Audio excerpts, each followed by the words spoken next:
Cerno, une anti-enquête, 6e épisode. Notre société aime les corps jeunes. Le mal existe. Les anciens occupants de mon appartement m'ont raconté qu'un serial killer avait habité dans l'immeuble. Oui. Ils étaient deux. Ah ouais, ils étaient deux. Thierry Paulin. Jean-Thierry Mathurin. Il y a eu à une époque toute une série de meurtres. De crimes presque de masse. Le tueur de vieilles dames a alimenté une véritable psychose. Je me lance dans une enquête. Il était fragile, il était perdu. Non, je connais pas du tout cette dame, j'ai jamais entendu parler d'ailleurs. On verra bien où cette histoire me mène. Donnez-vous le temps. Non, il n'y a aucune raison de parler de ça sans arrêt.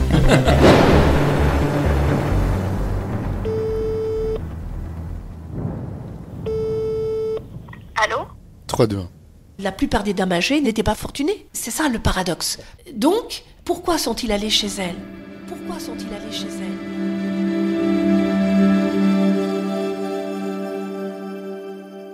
Parce que la première fois, il y avait une dame qui effectivement avait un bas de laine dans lequel il y avait des Napoléons, dans lequel il y avait des liquidités.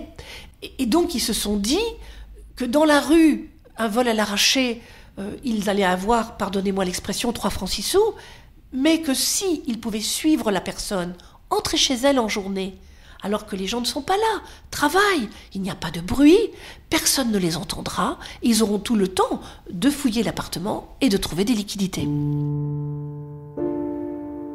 Et je pense que Thierry Paulin n'aimait que lui-même, n'était pétri que de lui-même, mais n'a jamais aimé quiconque.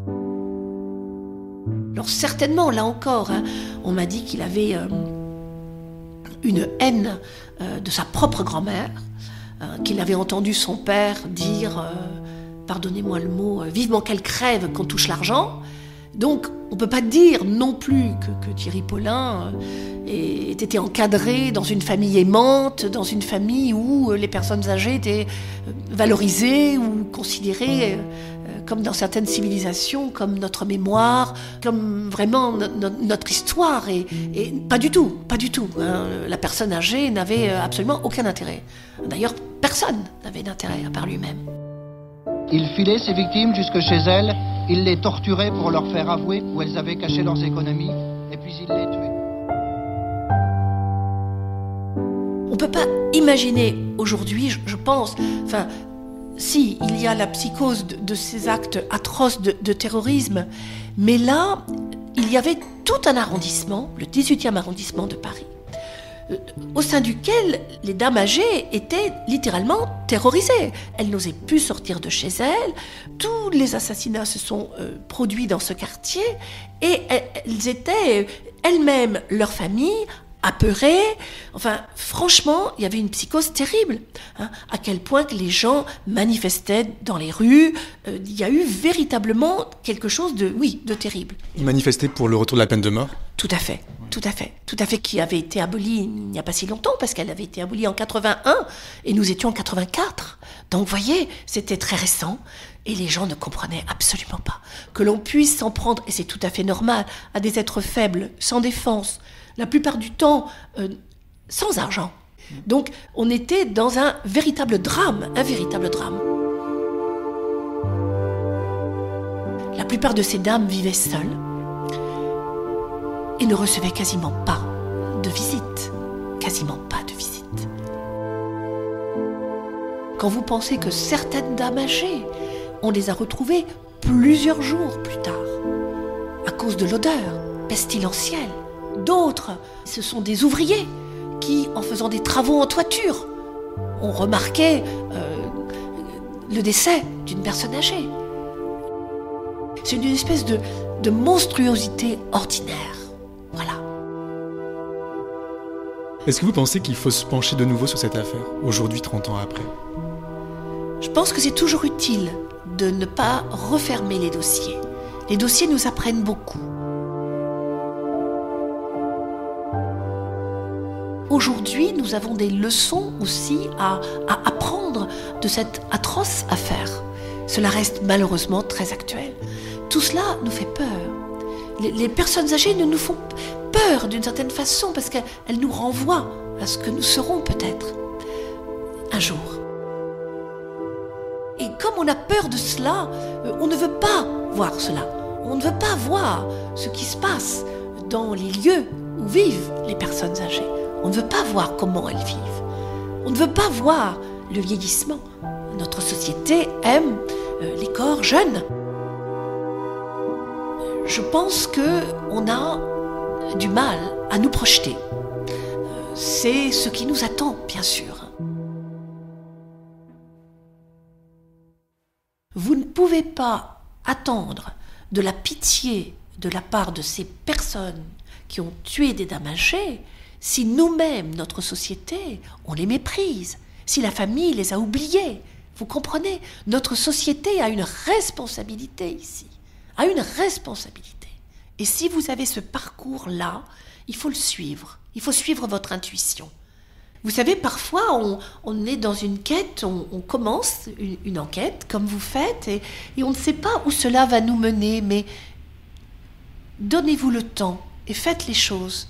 Si vous ressentez le besoin de comprendre, il faut continuer votre chemin vis-à-vis des victimes, qui sont si importantes. On a ce devoir de mémoire. On doit leur montrer qu'on ne les a pas oubliées. C'est très important. Et même moi, en tant que défenseur de Jean-Thierry Mathurin, je n'ai oublié ni les noms, ni les photos, ni ce que j'ai vu. Je vous avoue que, étant jeune, je ne dînais pas après. C'était pas la peine. C'était tellement terrible. C'était très terrible, terrible.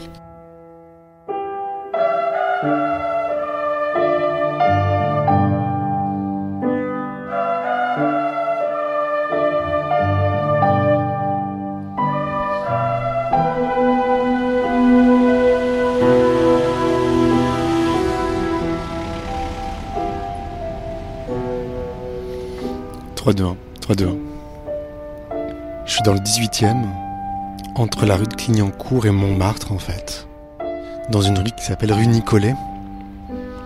Et les informations que j'ai, c'est que le 9 octobre 1984, les pompiers sont appelés sur les lieux d'un début d'incendie et ils découvrent dans son appartement à moitié calciné le corps, pieds et mains liés de Suzanne Foucault, 89 ans.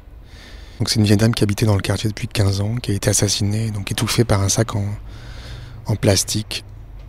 On lui a volé sa montre, qui valait 300 francs, et 500 francs en argent liquide.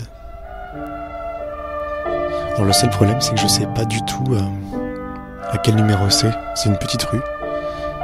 Donc je pense que je vais rien trouver ici, parce que je sais pas à quel endroit elle habitait en fait. Et il y a pratiquement personne dans la rue. Il y a Arthur Rimbaud qui est peint sur un mur. Il y a écrit en dessous de son portrait « Le poète est un voleur de feu ». Il y a un magasin de vêtements vintage.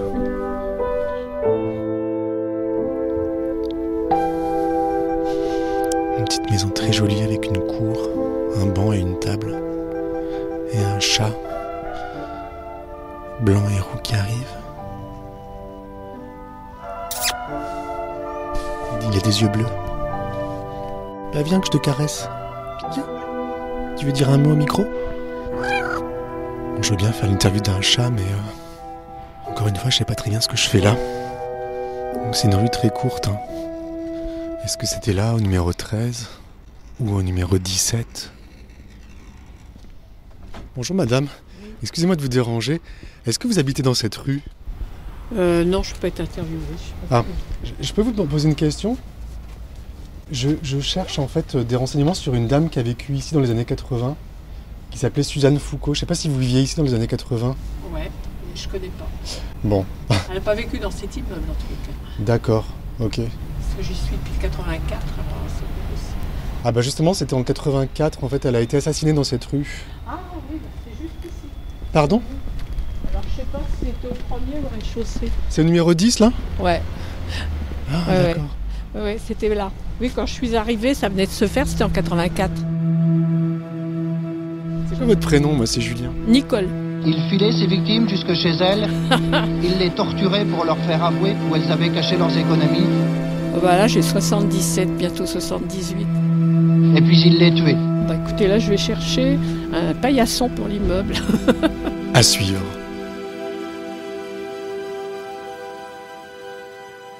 Si vous avez aimé cet épisode de Cerno et que vous souhaitez m'aider dans mon anti-enquête, partagez-le, parlez-en autour de vous et surtout, mettez des étoiles dans votre appli de podcast. Rendez-vous dimanche prochain et d'ici là, ne laissez pas traîner vos grands-mères.